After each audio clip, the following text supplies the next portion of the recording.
마찰력을 최소화시켜줘야 돼요. 가장 간단한 방법으로는 거의 90% 이상은 해결을 할 수가 있습니다. 안녕하세요. 가구를 고치는 사람들 김한진입니다. 여러분 집에 있는 가구 소음 때문에 좀 스트레스 받으신 적 있나요? 의자 같은 경우는 앉으면 삐걱삐걱, 침대에 누우면 찌걱찌걱 여러 가지 소리가 있을 텐데 오늘은 이 가구에서 나는 소음에 대해서 알아보고 어떻게 해결할 수 있는지 방법에 대해서 알아보도록 하겠습니다.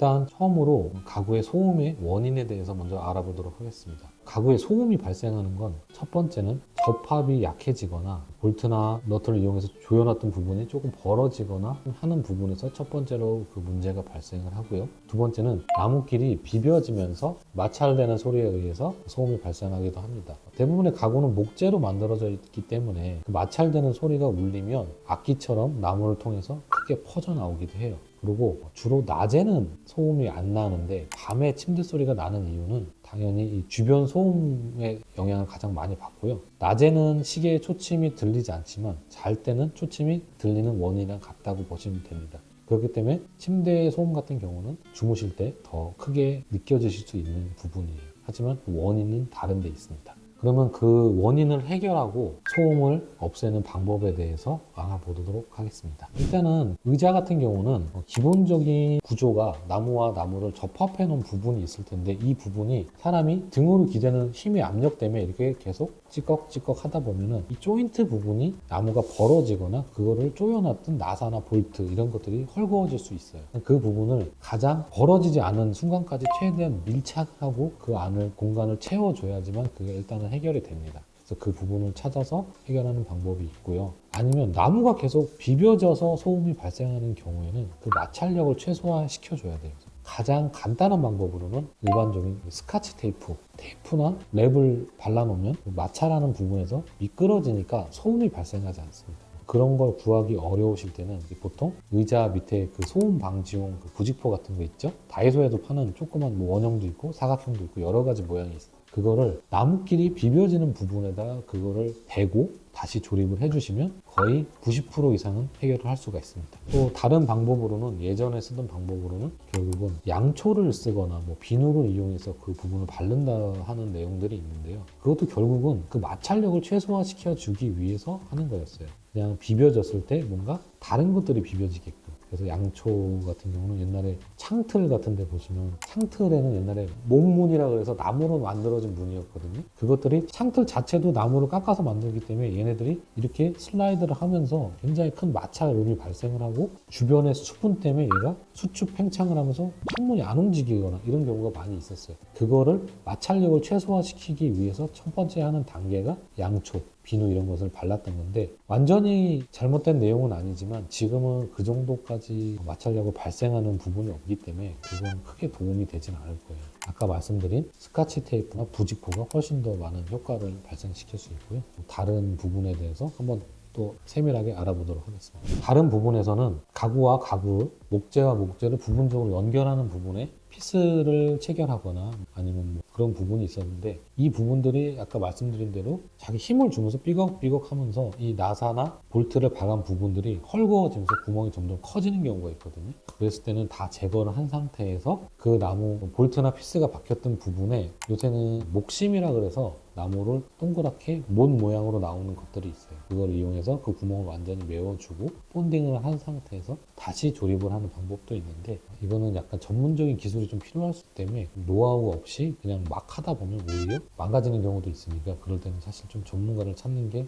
좋을 것 같습니다. 그리고 그 가구의 소음 중에서 다른 부분도 있긴 한데 주변의 습도와 온도의 영향을 많이 받는 경우도 있어요. 습도를 얘기하기 가장 쉬운 방법은 이 옛날에는 배를 만들 때 그냥 목구조끼리 꽉 짜여진 상태로 그냥 바닷물에 던졌어요. 이 목재들이 수분을 빨아들이면서 목재끼리 확 팽창을 하면서 절대 빠지지 않는 구조가 됐었어요. 이런 방법을 많이 썼는데 이게 가구에 수축 팽창을 하는데 요새는 주변에 건조하시다고 가습기를 틀거나 비가 많이 오거나 그러면 가구가 팽창하면서 그 마찰이 원래 발생하지 않던 부분에 발생을 하면서 소음이 발생하는 경우도 있는데 이건 또 건조해지면 그 자연스럽게 그 소음이 사라지는 경우도 많이 있어요. 그래서 억지로 뭐 제습을 한다든지 그런 목재의 자연스러운 그 변화의 시간이니까 차츰차츰 소음이 줄어들 수밖에 없는 부분인데 초반엔 스트레스가 많이 있을 수 있어요. 그리고 가구에 소음이 생기는 세 번째 요인 중에 하나는 일반적으로 바퀴가 없는 가구는 끌지 말란 뜻이에요. 들어서 이동을 하셔야 되는데 생각해보세요. 식탁, 침대 억지로 청소하면서 옮기실 때 그냥 힘으로 밀지 않으셨어요? 그러면 가구를 조립하는 과정에서 90도로 만들어진 부분이 한쪽으로 힘을 치우치게 되면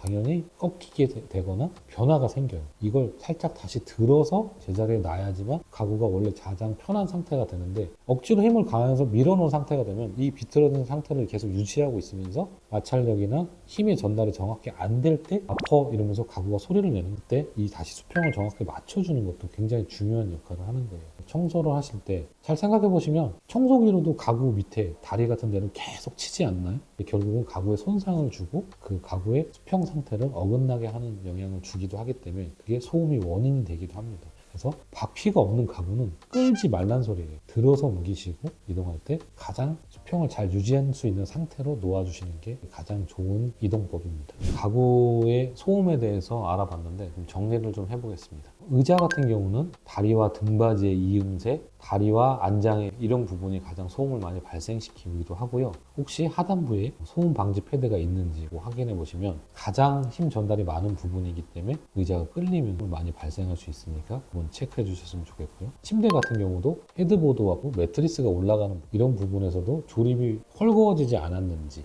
껐덕거리지 않는지 이런 부분 좀 체크해 주시면 좋을 것 같고요. 그리고 가끔 매트리스를 받치는 그 중간에 이제 기둥 같은 것들이 있는데요. 이게 이동에 의해서 꺾여져 있어서 힘을 못 받고 있거나 이런 경우도 굉장히 많이 있습니다. 그런 부분도 체크하시면 좋고요. 그리고 매트리스 같은 경우도 6개월에 한 번씩 뒤집어도 주시고 돌려도 주시면 매트리스 수명이 늘어나거든요. 그걸 체크하시면서 침대의 하부는 잘 있는지 한 번씩 체크해 주시면 그것도 굉장히 좋은 부분이 될 거예요. 식탁 같은 경우도 내가 끌거나 청소기로 쳐서 다리의 모양이 직각으로 서 있는지 혹시 꺾여 있지는 않는지 볼트가 약해져서 헐렁헐렁하지는 않는지 이런 부분을 체크하시면 소음의 원인을 금방 찾으실 수 있고요. 그 부분의 마찰력, 비벼지는 부분을 찾으셔서 꼭 그 부분에 소음 방지 패드라든지 간단하게 집에서 스카치 테이프를 한쪽 면에만 바르셔도 굉장히 많은 한 80% 이상은 소음에 대해서 해결을 할 수 있는 부분이니까 그 부분을 찾아서 응용해 보셨으면 좋겠습니다. 사실은 가구의 소음을 찾는 부분과 그걸 해결하는 부분은 굉장히 전문가적인 부분이긴 해요. 눈으로 보이는 부분 안에서는 해결할 수 있는 부분에 대해서는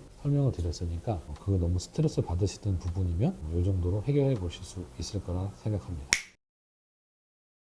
오늘은 이렇게 가구의 소음에 대해서 알아봤습니다. 이 부분을 자체적으로 해결해 봤는데 해결해 지지 않는다면 저희 같은 가구 전문가를 찾아주시고요. 안 되는데 너무 억지로 하셔서 본드를 바르신다든지 다른 이물질을 또 자꾸 믹스앤픽스나 이런 걸 또 이용해서 접합하신다든지 하시는 건 결코 좋은 방법이 아니에요. 수리를 할 때 방해가 되는 부분이 될 수 있기 때문에 할 수 있는 부분까지만 해보시고 안 되셨을 때는 꼭 전문가를 찾으시기를 권해드립니다. 다음에는 더 유익한 내용으로 찾아보도록 하겠습니다. 감사합니다.